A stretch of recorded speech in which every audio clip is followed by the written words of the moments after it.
40 வருஷமாக படம் ஓடிட்டு இருந்த உதயம் தேட்டர் வந்து இப்போ க்ளோஸ் பண்ண போகிறாங்கன்னு சில நியூஸ் வந்துட்டு இருக்கு. அதை பற்றி பார்ப்போம். சென்னையிலலாம் இந்த ஃபேன் செலிப்ரேஷன் பண்ணுற தேட்டர்ஸே இப்போ ரொம்ப கம்மியாயிட்டு வருது. நம்மளே விரல் விட்டு என்னலாம் இந்த தேட்டரில் மட்டும்தான் ஃபேன் செலிப்ரேஷன் இருக்கும், பார்க்கணுன்னா அங்கே போய் பார்த்தா தான் பார்க்க முடியும். மற்றபடி பார்த்தா இந்த மல்டிப்ளெக்ஸ் தான் இருக்குது. சில தேட்டர்ஸ்லாம் இருக்குது, பட் அங்கெல்லாம் அவ்வளோ ஃபேன்ஸ் கிளப் இருக்க மாட்டாங்க. அந்த லிஸ்ட்டில் கண்டிப்பாக இந்த உதயம் தேட்டர் இருக்கும். அது மட்டும் இல்லாமல் இந்த உதயம் தேட்டர் வந்து ரொம்ப பழசு, 40 வருஷமாக ஓடிட்டு இருக்கு. ஃபர்ஸ்ட் உதயம் தேட்டரே பார்த்தா 1983 தான் ஸ்டார்ட் பண்ணியிருக்காங்க. ஸோ ஸ்டார்ட் பண்ண டைமில் பார்த்தோன்னா அது வெறும் 3 ஸ்க்ரீன் தான் இருந்திருக்கு, உதயம், சந்திரன், சூரியன். ஸோ இப்போ தான் வந்து இந்த தேட்டர்லாம் வந்து நிறைய இருந்தால் அது வெறும் ஸ்க்ரீன்ஸ் தான் சொல்கிறாங்க, ஸ்க்ரீன் 1, ஸ்க்ரீன் 2. ஆனால் பழைய தேட்டர்ஸ்லாம் பார்த்தா இப்போ அந்த தேட்டர்ஸ்க்குனே சின்ன சின்ன பேர் இருக்குது. இப்போ உதயம் பார்த்தாலே 3 பேர் இருக்குது, தேவிக்கு பார்த்தா கூட தேவின்னு ஒன்று இருக்குது, பாரடைஸு, வெற்றி கூட வெற்றி, ராகேஷ்னு அந்த மாதிரி ஸ்க்ரீன்ஸ்க்கே தனியாக பேர் வைப்பாங்க. ஸோ அந்த மாதிரி உதயம் தேட்டர் வந்து ஸ்டார்ட் பண்ணும்போது 3 ஸ்க்ரீனில் தான் ஸ்டார்ட் பண்ணியிருக்காங்க. அதுக்கப்புறம் தான் வந்து அவங்களுக்குள்ளே சின்ன பிரச்சனை வந்து உதயமே வந்து மினி உதயம்னு பிரிஞ்சு 4 ஸ்க்ரீனாக மாறி இருந்தது. இப்போ இந்த மேட்டருக்குமே காரணம் அவங்களுக்குள்ள பிரச்சனை அப்படின்ற மாதிரி சொல்றாங்க. அதே மாதிரி உதயம் தேட்டரில் ஃபர்ஸ்ட் ரிலீஸ் பண்ண படம் பார்த்தோன்னா நம்ம சூப்பர் ஸ்டார் ரஜினிகாந்தோட சிவப்பு சூரியன்ற படம் தான். அப்போ ரஜினிகாந்த் சொல்லனால உதயம் தேட்டரில் என்னோட படம் தான் ஃபர்ஸ்ட் ஓடிச்சுன்னு. அந்த மாதிரி அந்த டைம்லேயே பார்த்தோன்னா இந்த ஃபேன்ஸ்லாம் கூடுற தேட்டராக அதுவாக தான் இருந்தது.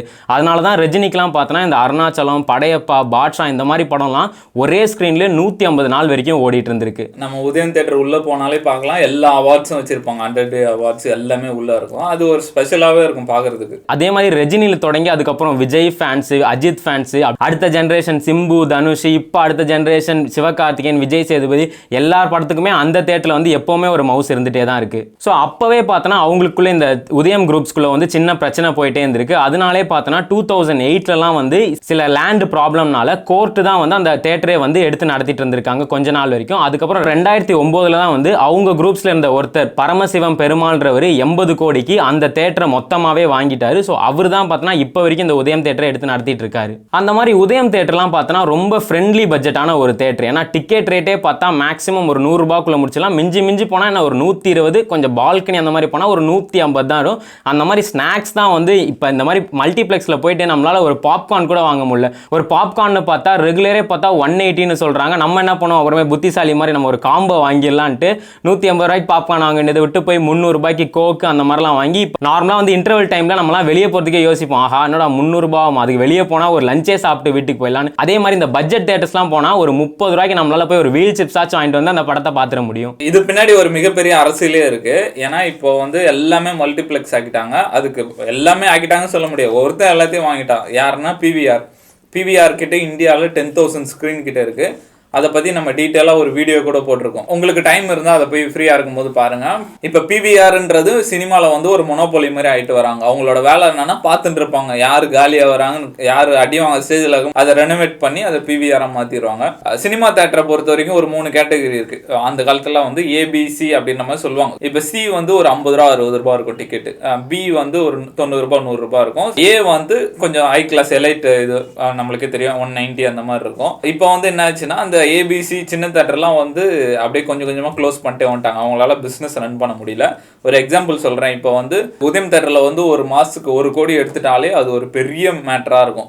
இப்போ அந்த இடத்தோட வேல்யூ வந்து 300 கோடிக்கு விற்க போகிறாங்க அப்படின்ற மாதிரி ஒரு ரூமர் வந்துட்டு இருக்கு. இப்போ 100 கோடினே வச்சுக்கிட்டா கூட அதை எஃப்டி போட்டாலே ஒரு மாதத்துக்கு 10% போட்டாலே 10 கோடி எடுத்துகிட்டு போயிடுவான். அவனுக்கு எப்படி இருந்தாலும் அதிக லாபம் இருக்கும். அந்த மாதிரி நிறைய பேர் பிஸ்னஸ் சினிமா சரியில்லை அப்படின்ற மாதிரி நிறைய பேர் வித்துட்டு போயிட்டாங்க. அதனாலதான் சின்ன சின்ன படம்லாம் ரொம்ப அடி வாங்குதுன்னு சொல்றாங்க. இப்போ ஒருத்தவங்க வந்து ஒரு சின்ன படம் எடுத்திருக்காங்க, நம்ம என்ன யோசிப்போம், இந்த படத்துக்கு ஒரு 200 ரூபாய் வேஸ்ட் பண்ணுமா? சப்போஸ் படம் நல்லா இல்லைன்னா 200 ரூபான்றது வேஸ்ட் தான். 200 ரூபாய் தான் நம்ம ஒரு பிரியாணி ஏதாவது சாப்பிட்டு ஏதோ ஒன்று பண்ணலாம் 200 ரூபாயில். இப்போ ஒரு வேஸ்ட் படத்துக்கு போய் காசு வேஸ்ட் பண்ணுமான்ற மைண்ட் செட் தான் இருக்கு எல்லாருக்கும்.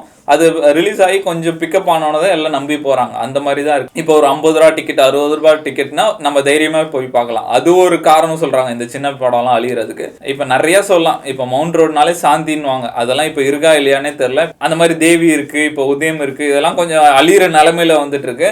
இப்போ எல்லாமே பிவிஆர் வாங்கிட்டு இருக்காங்க. அவங்க இந்தியா லெவலில் கம்பேர் பண்ணும்போது அதிக ஸ்க்ரீன் வந்து சவுத் இந்தியாவில் தான் வச்சிருக்காங்க.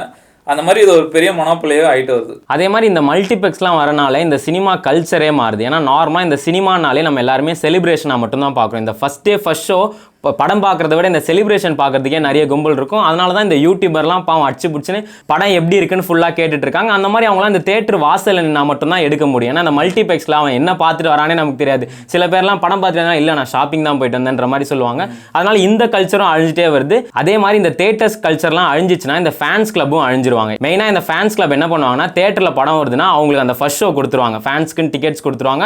அவங்க வந்து அந்த தேட்டரே அலங்காரம் பண்ணிடுவாங்க, பேனர் அடிக்கிறது, கட் அவுட் வைக்கிறது, தோரணம் பண்றது, பட்டாசு வெடிக்கிறது, அந்த படத்தை அவங்க வந்து கொண்டாடிட்டு இருப்பாங்க. பட் மல்டிப்ளெக்ஸ்ல பார்த்தா அந்த மாதிரி இருக்காது. அந்த மாதிரி நம்ம எந்த படத்துக்கும் வரோன்னு தெரியாது, செலிப்ரேஷனும் வளராது. ஹீரோ இன்ட்ரோடக்ஷன்லாம் பார்த்தா வெறும் கை தட்டி விசில் வச்சுட்டு இருப்பானுங்க. அதே லோக்கல் தேட்டர்லாம் பார்த்தா மேலே ஏறி நின்று ஆடின்லாம் இருப்பானுங்க. அந்த என்ஜாய்மெண்ட்லாம் வந்து அப்படியே குறைஞ்சிட்டே வந்துடும் இந்த மல்டிப்ளெக்ஸ்லாம் அதிகமாயிடுச்சுன்னா. அதே மாதிரி இந்த மல்டிப்ளெக்ஸ் உள்ள வரனால நமக்கு என்ன பிரச்சனை ஆகுதுன்னா இவங்கலாம் வந்து இந்த ஆன்லைன் டிக்கெட் தான் ப்ரிஃபர் பண்ணுவாங்க.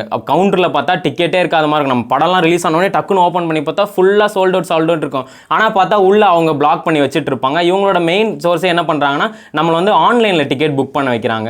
இந்த ஆன்லைனில் டிக்கெட் புக் பண்ணுறது வந்து ஒரு பெரிய ஸ்கேம்னே சொல்லலாம். ஏன்னா நம்மளோட இன்டர்நெட் சார்ஜ் யூஸ் பண்ணி ஒரு டிக்கெட் புக் பண்ணால் அதுக்கு வந்து 30 ரூபா சார்ஜ் பண்ணுறாங்க. சரி நீங்கள் 30 ரூபா கூட வாங்கிக்கோங்க, நான் ஒரு 5 டிக்கெட் புக் பண்ணால் கூட 30 ரூபா வாங்கினா பிரச்சனை இல்லை. அவன் ஒரு டிக்கெட்டுக்குமே 30 ரூபா வாங்குறான். அப்படி கால்குலேட் பண்ணாலே நமக்கு வேஸ்ட்டாக நமக்கே தெரியாமல் ஒரு 120 ரூபா கிட்ட செலவாயிடுது. இப்போ ரீசெண்டாக இந்த உதயம் தேட்டரை பற்றி என்ன நியூஸ் வந்திருக்குன்னா அந்த உதயம் தேட்டரே வந்து ஒரு நார்மல் ப்ராப்பர்ட்டிக்காக வித்துறாங்க. இந்த காசா கிராண்ட் அந்த மாதிரி பெரிய பெரிய கம்பெனிக்காக விற்க போகிறாங்க. அங்கே வந்து ஒரு 25 மாடியில் வந்து ஒரு அப்பார்ட்மெண்ட் மாதிரி வரப்போகுது அப்படின்ற மாதிரி தான் இப்போ ரீசெண்ட் நியூஸ் போயிட்டு இருக்குது. இன்னைக்கு நான் உதயம் தேட்டர் போய் பார்த்தேன். அது நிறைய பேர் அங்கே இருக்கவங்க கிட்டலாம் விசாரிச்சேன். இது வெறும் நம்ம சினிமான்னு மட்டும் சுருக்கிற முடியாது. ஏன்னா இதுக்கு பின்னாடி ஒரு பெரிய பிஸ்னஸே இருக்கு. அங்கே பக்கத்தில் நிறைய பேர் டீ கடை அந்த மாதிரி ஹோட்டல்ஸ் அதை நம்பி இருக்கு. ஏன்னா அந்த டீ கடைக்காரே சொன்னார் நைட்டு டைம்லாம் செம கூட்டம் குவியும்பா, அந்த மூவி விடுற டைம்லாம் வந்து நிறைய பேர் வந்து டீலாம் குடிச்சிட்டு போவாங்க. இப்போ உதயம் தியேட்டர் க்ளோஸ் பண்ணாங்கன்னா எங்களுக்கு ஒரு பெரிய லாஸாக இருக்கும் அப்படின்ற மாதிரி நிறைய பேர் சொன்னாங்க. அதுக்கப்புறம் ஆட்டோக்காரங்கன்னு சொன்னாங்க இந்த ஏரியா பேரே உதயம் தியேட்டர் தான் சொல்லுவாங்க, இப்போ இந்த ஸ்டாப்பு பேரே உதயம் தியேட்டர் தான், இப்போ அதுவும் போயிடுச்சுன்னா எங்களுக்கு கொஞ்சம் கஷ்டமாக தான் இருக்கும் அப்படின்ற மாதிரி சொன்னாங்க. நிறைய பேர் என்னென்னமோ சொல்கிறாங்க. அந்த மாதிரி நாங்கள் ஷூட் பண்ணினே இருந்தோம்.